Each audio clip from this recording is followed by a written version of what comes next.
Now, in the past, I was on a panel and I was explaining my book. I wrote a book about dating and mating as two competing systems: unregulated dating and mating versus regulated dating and mating. The name of my book is the GPS versus SPG Dating and Mating System Concept. That's all it is. It's like capitalism versus communism. All right. When a society says, hey, we sick of all these bad outcomes, we're tired of it. We're tired of the divorces. We're tired of all the single mothers.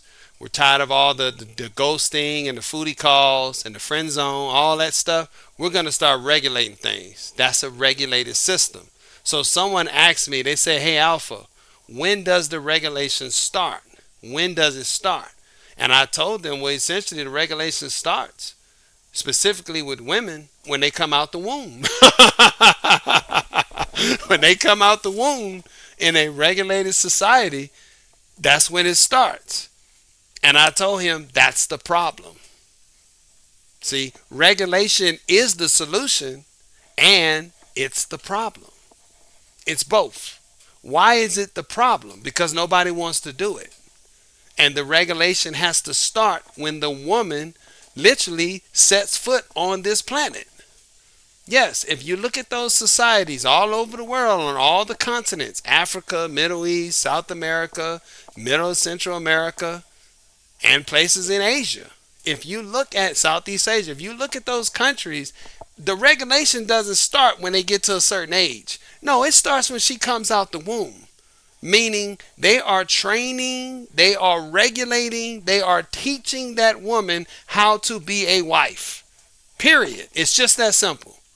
Now, if she gets to a certain point in her life and she decides she doesn't want to do it, then they don't make her a wife. Okay? They make her something else. I'm not going to say it because I can't say it on this platform. So essentially, regulation is the solution. That's it. And I'm not talking about PDF. I'm not talking about no PDF. I'm not talking about they start, quote unquote, engaging in dating and mating with children. No, that's not what I'm talking about. I'm saying it's specifically the regulation is the solution and it's the problem, and it has to start at the beginning. You can't do it in the middle and you cannot do it in the end. And the problem that we have in our current society with all these bad outcomes are not going to stop. They are not going to stop. Divorce rate is 70%. Women filing 70% of divorces, 80% if they're married. Period. That is no regulation 101. Period. Regulation is the solution, but it is also the problem. You want to know more about this? Look for me on BitChute, Rumble, DTube. You know what to do.